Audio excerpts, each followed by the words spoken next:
Yes, and I have to hurry up because if the sun is sinking, I cannot read my notes anymore. So bear with me. If you fall asleep, I will forgive you. It's okay. But I would like to share with you an idea which has not been mentioned so far during this symposium. And actually, it's not very much debated within the architectural world, in the world of urbanism and so on. It definitely was not discussed by Le Corbusier and Doxiadis and all these people. It's about materials. Everybody talks about energy, but I will talk about matter. So in English, it's the very nice pun, matter matters. You cannot say it in Greek, in German, whatever. So the title of my talk is Saving the World in Style. And it's a tale of three revolutions, if you like. Why are we here in Delos? Well, this is because the last ice age ended 12,000 years ago. Before, it was a roller coaster, 3 millions, glaciations, deglaciations, and so on. And only 12,000 years ago, the climate became utterly stable. This is a window in time when Homo sapiens was able to develop a civilization. The climate was extremely stable, and the blessing of the Ice Age was, in particular in the Fertile Crescent, you know, that is Anatolia, it is the Levant, it is Mesopotamia. Fertile soils. And do you know how the fertile soils were created? They were created by the ice masses crushing the rocks, actually, and making them tiny little sort of pieces that can hold water and organic carbon and things like that. So the two preconditions were the remnants of the Ice Age, creating fertile soils, an extremely stable climate. And this gave rise to what we call civilization today. People were able to settle down and creating cities and in a way also creating their own resources instead of hunter-gatherers. They were doing animal husbandry and agriculture. Homo sapiens was as smart as that already 300,000 years ago, but you didn't have the natural environment for doing this. So what our civilization did then, the so-called Neolithic revolution, was building a second nature. We call it today the built environment. The first environment clearly is the landscape we have encountered as hunter-gatherers, and then we built a second environment, an artificial environment which is providing shelter, which is providing convenient conditions through fire, and it's providing resources which you take from the land, from the animals, and so on. I should say before, while we are here in this theater, I shared this fact with Jochen. Yeah, so Jochen, where are you? Here. Oh, okay. Oh, my God. He's on top of us again. So you recall that being in this theater here, and it's the most exquisite place I've ever taken a lecture, actually, given a lecture. Can you imagine that Socrates would talk here? Maybe he talked here, or Aristotle. And now I share a fact with you which you probably don't know. Assume that Socrates was giving a speech here.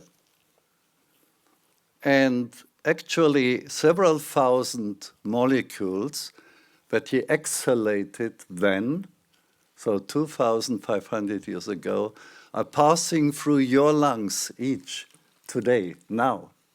Can you imagine?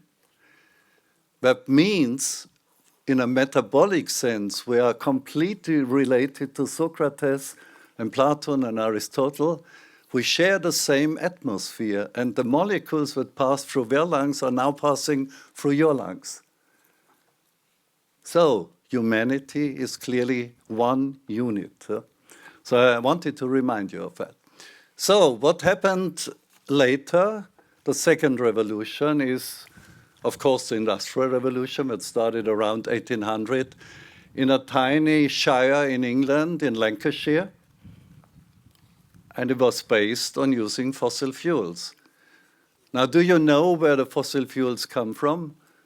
Well, it's ancient photosynthesis, because starting 300 million years ago, when the world was warmer than now, more CO2 in the air, more humid, there was gigantic thriving, gigantic expansion of biomass. And through the swamps and so on, the photosynthesis, the biomass was preserved, and through geochemical process was turned into coal and gas and oil over 300 million years. This is just sunlight caught by the plants, actually. And now in 1800, people discovered that they can dig it out and burn it and create energy from it. So we are burning now in 1 year as much oil as was created in 1 million years in the past. This is clearly, wasting your assets. And there's a side effect. I mean, there are many side effects. One side effect is precisely what Yannis was talking about. Yannis, where are you? Oh, here. Okay, greenhouse effect. Do you know that a famous Swedish scientist, Svante Arrhenius, in 1896, developed the theory of the greenhouse effect? He calculated everything with a pencil on paper. And he demonstrated at that time that if we double CO2 in the atmosphere, the world will warm by 4 degrees. Absolutely precise. This is our current estimate now. The funny thing is, and this is probably not an accident, Svante Arrhenius later received the Nobel Prize in chemistry, blah, blah, blah. He was a giant, a genius. His grand-niece is actually Greta Thunberg. So we come full circle. So actually the grandson of Svante Arrhenius, whom I met in Stockholm, told me that story. So what is happening if we are heating up the Earth according to Arrhenius' law? We will actually risk the end of our civilization. So the Industrial Revolution may undo the Neolithic Revolution and will destroy our first environment, the landscapes of nature. And what are the consequences? And of course, I could talk about it for hours and hours and nights, because I spent good part of my life on understanding the so-called climate impacts. I founded the Potsdam Institute for Climate Impact Research in 1992. It came with a present. Actually, I was entitled to use Albert Einstein's former office. And the very desk, by the way, where Schwarzschild solved Einstein's field equations, general theory of relativity. And the solution is a highly nonlinear thing. Carlos was talking about linearity and nonlinearity. The utterly nonlinear phenomenon in the cosmos is the black hole. And Schwarzschild solved this equation in 1915 at the desk I was privileged to use later, just a side event. And now I give you a few facts only what is going to happen if we are not able to stabilize our climate. So what is the prediction for global warming till 2100 under business as usual? That means all the climate promises of all the countries in the world after the Paris Agreement in 2015 will be honored. That means climate policy by Greece, by Germany, by the US, by Russia, and so on, will be 100% delivered. What will be then the global warming by 2100? Well, it will be 2.7 degrees warming. And this is not the end. Now, colleagues of mine recently did a calculation and showed that if that happens, 1/3 of the currently inhabited planet will become uninhabitable. 1/3, the inner tropics in particular. Why? It's not just the temperature, it's the humidity. You cannot survive in the open without air conditioning. We talked about air conditioning. Make yourself uncomfortable. You cannot stand more than 3, 4, 5 hours if you have a combination of heat and humidity. And the planet will get more humid with global warming. Why? Because from the oceans, the water will evaporate. So we are going back to the climate, actually, which created coal and gas and oil 300 million years ago, called the Carboniferous. So that would mean 2 billion people currently, and you have to really honor this fact. 2 billion people would have to leave their countries, the inner tropics in particular, by 2100, because they cannot physically survive where they are right now. Can you imagine? 2 billion people. You in Greece, everywhere, you talk about migrants, of course, 10,000 maybe. Can we accommodate 2 billion people in the northern parts or in the southern parts of the planet? That's absolutely impossible. But this is clearly the prediction of the climate science right now. I'll give you another fact. When we go back in history, 3 million years ago and even later, we can reconstruct it all. 1 degree warming means in the long run 10 meters sea level rise. I'm not talking about 1 meter, I talk about 10 meters. So it means with this 2.7 degrees warming, we will raise the sea level by 20 meters in the long run. Now look at the port of Delos. Of course it will be gone, but many parts of Europe will be gone under these circumstances. So that's another fact nobody wants to know about. I should tell you, by the way, there was a paper we published a few years ago in Nature. There will be no more ice ages. The ice ages come by the so-called Milankovitch cycles. The orbit of the Earth is changing the shape from elliptic to more circular. The axis of the Earth is tilting more or less. This has all to do with gravitation and the attraction between the different planets and the sun. Now we were able to show with the CO2 we have already injected into the atmosphere, the next 2 ice ages, the next one would be 40,000 years from now, and the overnext would be 100,000 years from now. They are off now. They will be suppressed by the greenhouse effect we have already. Can you imagine this? This is a paper we published a few years ago. So, are you feeling desperate right now? Because of the mosquitoes. Believe me, this is a minor problem.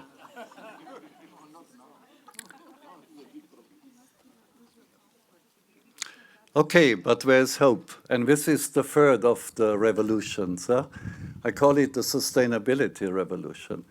And it has to do with architecture. So we have a choice. 40% of the global emissions of greenhouse gases right now come from the built environment. By building, by operating, and by demolishing buildings and infrastructure. Why? Because in particular we use concrete and steel and plastic and aluminum and things like that. If you build a one-family house which is weighing about 100 tons from concrete and steel, you emit about 100 tons of CO2 by the sheer production of that house. And here comes the trick. If you would build this house from timber, wood, from bamboo, from clay and things like that, you would not only avoid this 100 tons, but you would actually extract 100 tons from the atmosphere and store it safely if the house survives for, say, 200 years, 500 years. I was actually born in Bavaria in an old schoolhouse, which dates back to the 16th century, so it is 500 years old. It was built from timber and clay, and it will still stand in 500 years from now. So you see, if you use the right material, it makes all the difference. So we published several papers now showing that it's called buildings as a global carbon sink. If we would switch from the current materials, and you know, not the Bauhaus people, not Le Corbusier, not anybody here on this island talked about materials, but if we would switch from the current materials to organic materials, doing organic architecture, regenerative architecture, we could turn the built environment from a huge source of CO2 into a huge carbon sink. And we have to do this because I told you if we go to 2.7 degrees warming or even 4 degrees warming, and here the mosquitoes are going after me, but I will bravely resist and tell you my story to the very end. If we will go into this hothouse Earth, actually creating something like a runaway greenhouse effect, it's still possible. By the way, Yannis, it has to do with the clouds. This is the major candidate. So if the clouds are low or high, it makes a huge difference. And if the clouds react in a way we are afraid it will happen, runaway greenhouse effect is even possible on Earth, not just on Venus. The jury is still out on this. So what we have to do is not only stabilize the climate by becoming climate neutral in energy, for example, we have to actually repair the climate. We call it overshoot management. So we go beyond 2 degrees, which is the red line of the Paris Agreement. And when we have to bend the curve back to 1.5 degrees and finally to 1 degree, which is probably the safe level. So that means we have to repair the climate by extracting enormous amount of CO2 from the atmosphere again. And there are some wacky ideas called geoengineering. I think it's all pie in the sky, it will not work. But we could do it by switching from concrete and steel to organic materials. And there was a paper in Science, if you don't believe me now, there was a paper in Science a few weeks ago showing that just by using biomaterials for buildings, for cities, for infrastructure, we could extract 16 billion tons of CO2 every year from the atmosphere. That is half of what we are generating right now. So here is the biggest value proposition of all time. If we switch from climate hostile, climate damaging architecture and urbanism by using the right materials, we can build a much better environment. It can be more beautiful, more healthy. It can be sustainable, and it can be inclusive. But as a side effect, we repair the climate. Can you imagine? This idea was created by me, of a few colleagues, when we had to write a report for the German government back in, I think it was 2016. The United Nations held a big conference at that time called Habitat Free. It was in Quito in Ecuador. Have you ever heard about it? Yeah, some of you clearly have, if you are urbanist and architectural. And we did a report, and when this idea came up that, yes, of course, we have to build the cities differently in the future because it will be hotter, you need to adapt to climate change. But actually, the biggest climate enemy, namely construction sector, can become the climate saint by using the right materials. And now I more or less end with talking out Mykonos here. I mean, Delos doesn't have a population anymore, but on Mykonos, You see, in architecture, there are 4 elements which are important. So it's form, of course, it's materiality, it's color. Color is very important, actually. And it's composition. Now, in Mykonos, you see, it's like somebody, a giant, has taken a handful of cubes, white, blue cubes, and just scattered it over the landscape. I don't know what the material is, but I think it's concrete, most of it, or bricks. So extremely climate hostile. And there's no composition whatsoever. If you look at Italian cities in Umbria, for example, they're all composed in a perfect way. Yeah? Here you just scatter it across the landscape in order to satisfy the needs of tourists. So that means architecture, urbanism, in the spirit of the original Bauhaus, 1919, Gropius, and so on later, has to rediscover to deal with these 4 elements. It is form, it is color, it is material, and it's composition. Huh? And now, of course, there's this famous saying, form follows function, but when you can ask, what is the function of architecture? And I convinced Ursula von der Leyen in 2020 to create the new European Bauhaus, which is now a major facility, and you should watch out. It will be funded with €500 million, so under Horizon Europe. So if you are willing to embark on a joint project, for example, and you know the 3 dimensions are, we mentioned it only briefly today, is sustainable, that goes without saying, inclusive, bringing people together and not dividing them, if you're rich or poor, and beautiful. So reinventing beauty as a collective project, actually. And being here amongst the other beauty of Delos and the Cyclades and of Greece, I think it's worthwhile to go together towards beauty and sustainability in the built environment. And actually, I think the World Human Forum also, the Delos Symposium anyway, should join this initiative, a new Bauhaus initiative here. So that's what I had to say here. And don't forget, I said saving the world in style. That means using the right type of urbanism, architecture, and building is actually the only way to repair the climate and to save our civilization. So thanks for your attention.